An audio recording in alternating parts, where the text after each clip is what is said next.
आप देख रहे हैं द स्टेट सेंटिनल। मैं हूं रविंद्र सिंह। कैप्शन आप लोगों ने देख लिया होगा कि हम किस इशू को लेकर बार बार वही बात कर रहे हैं कि ऋतिक को इंसाफ कब मिलेगा।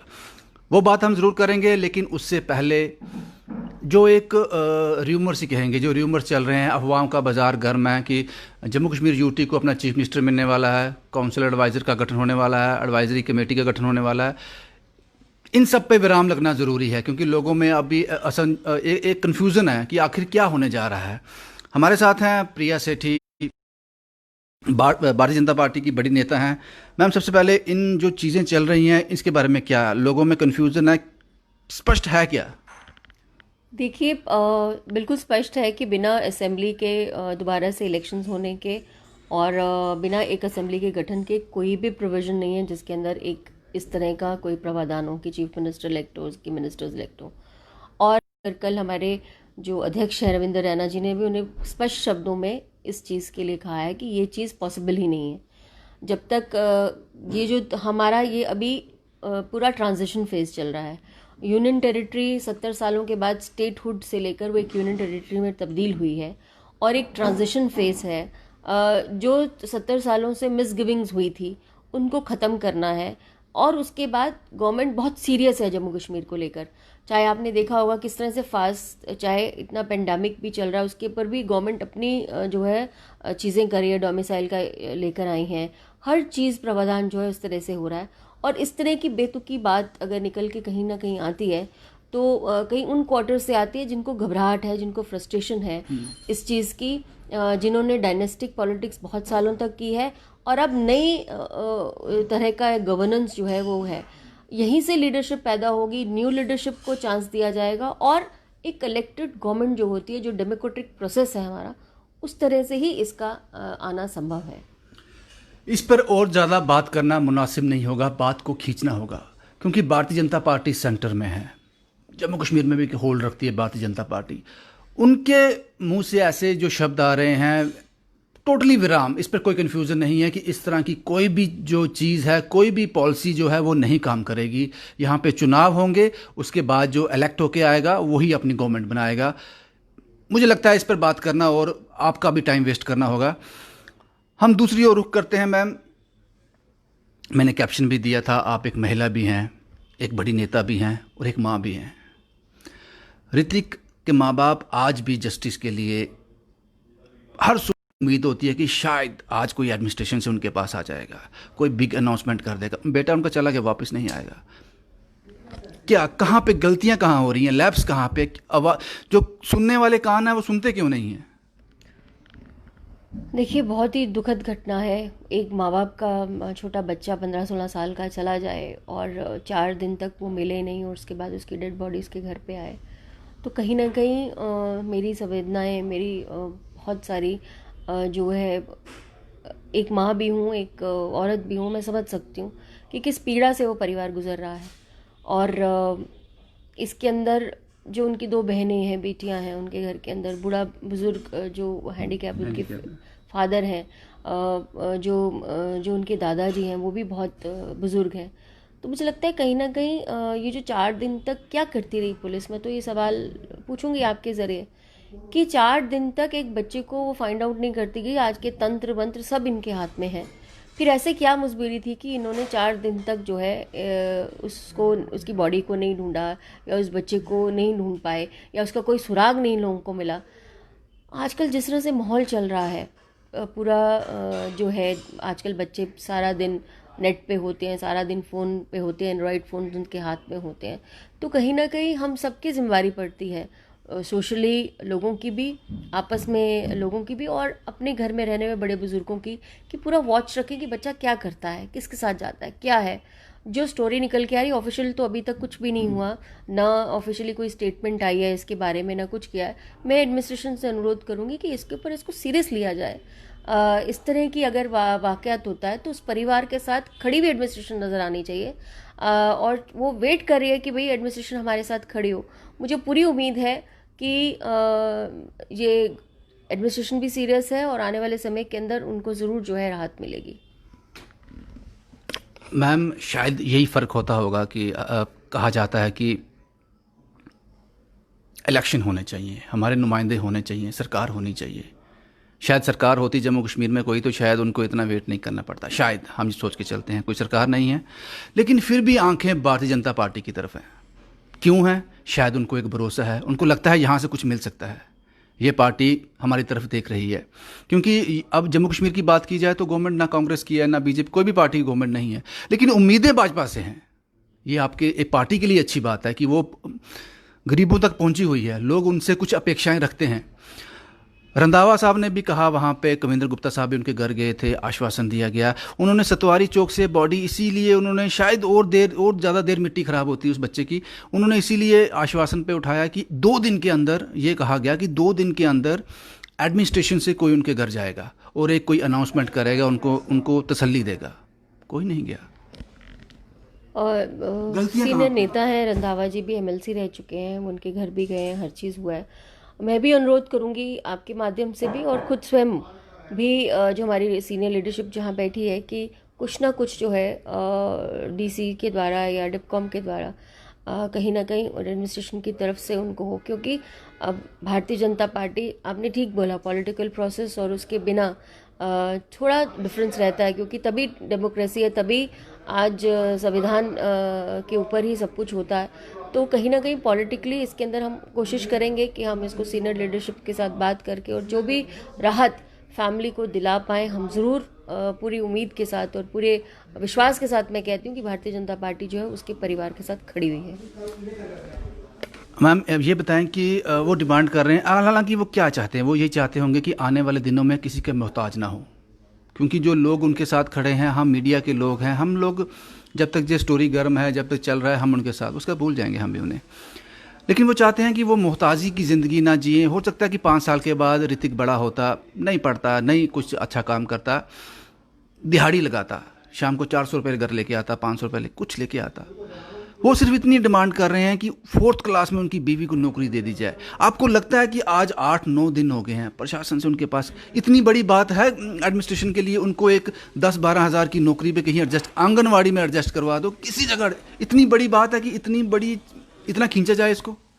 नहीं, बिल्कुल नहीं। मुझे लगता है अगर राहत है तो किसी भी रूप में परिवार को राहत दिलाई जा सकती है, किसी भी तरीके से, जो भी प्रावधान के अकॉर्डिंग होगा, जो इस टाइप ऑफ जो क्राइम होता है इसके अगेंस्ट जो परिवार को हम राहत दे सकते हैं, हम भरपूर कोशिश करेंगे कि उस परिवार को हम दिलवाएं और आने वाले समय के अंदर उस परिवार को कहीं ना कहीं राहत मिले।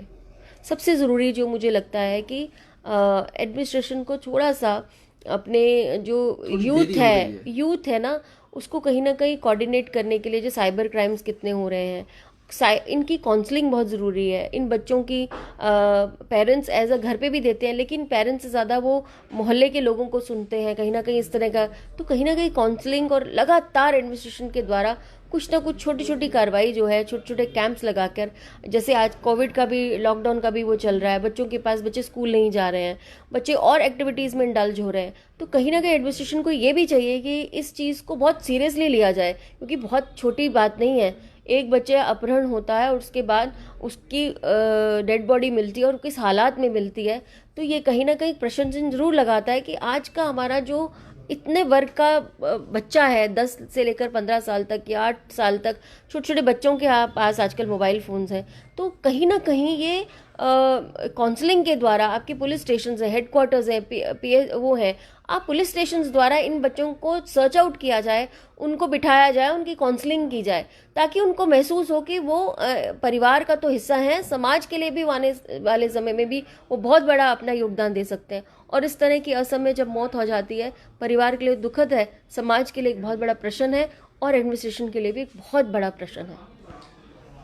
उम्मीद करते हैं कि शायद एडमिनिस्ट्रेशन अब जाग जाए, शायद उनके घर चली जाए। जिस दिन एडमिनिस्ट्रेशन घर जाएगी मैं फिर कवर करूँगा, ये मैं वादा करता हूँ, मैं फिर कवर करूँगा उसको। मैडम, इसके साथ साथ आप कहेंगे कि हर एक मुद्दा जम्मू का आपके साथ डिस्कस करना पड़ता है, आप उसके आंसरेबल नहीं हो, लेकिन आपसे लोगों को उम्मीदें हैं, इसलिए वो आपकी तरफ देखते हैं। एक और स्टोरी, ये ऋतिक की स्टोरी बड़ी स्टोरी थी, इसलिए मैंने आपके साथ शेयर किया। हम चाहते हैं कि एडमिनिस्ट्रेशन कुछ लोग वहाँ जाएँ। उसके साथ साथ एक स्टोरी और है। एक बुजुर्ग महिला है, वो भी आपकी तरफ दिख रही है, वो भी बीजेपी की तरफ दिख रही है। आप जब वो स्टोरी देखेंगी, उन्होंने, उस माँ ने रोते रोते कहा, मुझे अब डोगरी में कहना नहीं आता, मोदी जीवे, मोदी जीवे। शायद 300 रुपया उनको पेंशन मिलती थी, ओल्ड एज पेंशन, अब 1000 रुपया हो गई है। उन्होंने कुछ इस तरह से अपनी डोगरी में कहा। अभी 88 साल की महिला है। दिक्कत क्या है? स्वच्छ भारत अभियान के ज़रिए 9 करोड़ से ज़्यादा बाथरूम बनाए गए। वो अकेली रहती हैं, पति की मृत्यु हो गई है, भगवान ने बच्चा उनको कोई नहीं दिया, अकेली 88 साल की। वो शौच करने के लिए 800 मीटर पैदल जाती हैं, बाथरूम करने के लिए 800 मीटर पैदल जाती हैं। आप समझ सकती हैं कि एक बुज़ुर्ग महिला एक दिन में कितनी बार शौच करती होगी और कितना चल लेती होंगी। वो खड्ड, कोई खड्ड है वहाँ जाती है, उनके घर में नहीं है, लेकिन उनके आसपास जो घर हैं जहाँ मार्बल लगे हैं, टाइल लगे हैं, उनके घर में स्वच्छ भारत अभियान के ज़रिए बाथरूम बने हैं, उनके घर में नहीं बना है। उसका जब मैंने स्टोरी फ्लैश किया तो लोगों ने बड़ा बढ़ चढ़ कर हिस्सा लिया। एक डॉक्टर साहब हैं, उन्होंने कहा कि मुझे वो घर बताओ, वो बाथरूम मैं बना दूंगा उस माँ का। हमें भी तकलीफ़ हुई ये स्टोरी सुनकर। हमने उसी वक्त, लाइव चल रहा था, जैसे हम अभी लाइव में थे, मैंने ब्लॉक डेवलपमेंट ऑफिसर को फ़ोन किया लाइव पे ही। मैंने उनसे बात की, मैंने कहा सर ये ऐसी ऐसी बुज़ुर्ग महिला है, विद्या देवी नाम उनका, बड़ी ब्रह्मना त्रोड़ गांव में रहती है, इनके घर में तो बाथरूम, क्या हुआ बाथरूम का, ये आपसे डिमांड कर रही थी, तो क्या हुआ इनके बाथरूम का? वो ब्लॉक डेवलपमेंट ऑफिसर नहीं जानते थे कि लाइव चल रहा है। उनको लगा कि मैं कोई पत्रकार हूँ, अखबार में अपने घर से ही पूछ रहा हूँ, कोई स्टोरी लिखनी है। उन्होंने कहा सर हाँ, मेरे पास वो रिपोर्ट आई थी, मैंने देखा ये तो बड़ा गंभीर मसला था। बाथरूम तैयार है, बाथरूम तैयार हो चुका है, माँ को बोलो कल से यूज़ कर ले। मैं उसी घर में था, कोई बाथरूम नहीं था। ये लाइव चल रहा था। क्या कहेंगी ऐसी चीज़ों को आप? यहाँ पे एडमिनिस्ट्रेशन कह रही है कि कागज़ों में बन गया है, लेकिन ग्राउंड में नहीं है। वो माँ मर जाएगी, चलते चलते ही मर जाएगी। मुझे पता है कि जो 5-6 किलोमीटर रोज़ पैदल चलेगी, 88 साल की बुजुर्ग महिला, उसके ये घुटने इतने इतने हो गए चल चल के। क्या आप कहोगे इसको आप? देखिए, जिस तरह से मोदी जी का एक बहुत बड़ा, मैं तो जो स्कीम्स उनकी आई हैं मोदी जी की, और जिस तरह से बाथरूम का स्वच्छ शौचालय का उन्होंने, इन्हीं लोगों के लिए था ये। बिल्कुल, और उन्होंने रेड फोर्ट से सबसे बड़े भाषण में उन्होंने पहले शौचालयों के लिए कहा, तो हमको लगता था कि वाकई में क्या इसकी ज़रूरत है। और जब आपने नीचे, जब ग्राउंड लेवल पे हमने इसको देखा कि कितने लोगों ने अर्जियां दी इसके ऊपर कि उनका बाथरूम बनना 9 चाहिए, करोड़ से ज़्यादा बाथरूम बने, और चाहे स्कूल के लिए बने, चाहे इसके लिए बने। इसके अंदर मैं ये नहीं कहूँगी कि एडमिनिस्ट्रेशन जो है कहीं ना कहीं लूप होल्स नहीं छोड़ती है। और आपको पता है कि ये सारी जियो टैगिंग होती है, तो पता नहीं किस तरह से ये उन्होंने, अफसर ने कहा कि भाई बाथरूम नहीं था और उन्होंने कहा कि बना हुआ है। मुझे लगता है उसके खिलाफ जो है, ऐसे अफसर जो इस तरह का बयान देते हैं, उनके खिलाफ कहीं ना कहीं संज्ञान लेना चाहिए, डिस्ट्रिक्ट एडमिनिस्ट्रेशन को भी लेना चाहिए। और मैं आपके माध्यम से भी अपील करती हूँ कि उसके खिलाफ जो है कोई ना कोई आपको संज्ञान लेना चाहिए। दूसरी बात जो इस बहन की है, आप मुझे एड्रेस दीजिए, मैं खुद डीसी जो सांबा है जी, उनसे बात करके, उनके घर जाकर, हमारे जो अपने वहाँ के लोग हैं, कार्यकर्ता हैं भारतीय जनता पार्टी के, वहाँ विज़िट करेंगे, वहाँ पर उनके साथ जाएंगे और शाना बशाना उस बुज़ुर्ग को, 88 साल के बुज़ुर्ग जो है, उसको ज़रूर शौचालय की सुविधा जो है वो मिलेगी। मोदी जी तो बैठे हैं ऊपर, हम तो मोदी जी की अनुयायी बन के उनके साथ खड़े हुए हैं। और ऐसी बात नहीं है, एडमिनिस्ट्रेशन ने भी बहुत अच्छा खूब काम किया है। एक आधा अगर रह गया है तो मुझे लगता है कि हम उसके पूरा न्याय करेंगे उनके साथ। उनको इस घड़ी में जहाँ हर घर के अंदर शौचालय, और एक माँ, एक बुज़ुर्ग माँ इतनी दूर जाए शौचालय करने के लिए, तो उसके लिए उनके साथ हम भी खड़े हैं। और मैं पूरी कोशिश करूँगी विद इन डेज जो है इसको सॉर्ट आउट किया जाए। मुझे पता है कि वो माता जी के साथ एक लड़का है जो उनका साथ देता है, वो हमें वॉच करता है। उसने मुझे बोला था कि मैं आपसे बात करूं जाके। उन्होंने मुझे स्पेशली मैं आप तक ये बात पहुंचाऊं। आपने सुन लिया होगा, मुझे पता है, जब आप वीडियो देखोगे तो प्रिया सेठी मैम ने साफ किया है कि अब माँ को ज़्यादा चलना नहीं पड़ेगा, क्योंकि एडमिनिस्ट्रेशन नहीं करेगी कुछ। क्योंकि इसके बाद हम डीसी सांबा रोहित खजूरिया साहब के पास भी गए थे, उन्होंने कहा था कि मैं संज्ञान लूँगा। उनको हमने सारी बात बताई थी, लेकिन उसको भी 2 दिन हो गए हैं। हमने आज सुबह भी फ़ोन किया था, कुछ नहीं हुआ। अब बात जीवे जीवे मोदी जीवे, यही कहा था उस माँ ने। तो वो माँ की दिल से दुआ निकली थी, तो ये ज़रूर पूरा किया जाएगा। और मैं अपने दिल से कह रहा हूँ कि प्रिया सेठी मैम ने इसका आश्वासन दिया है।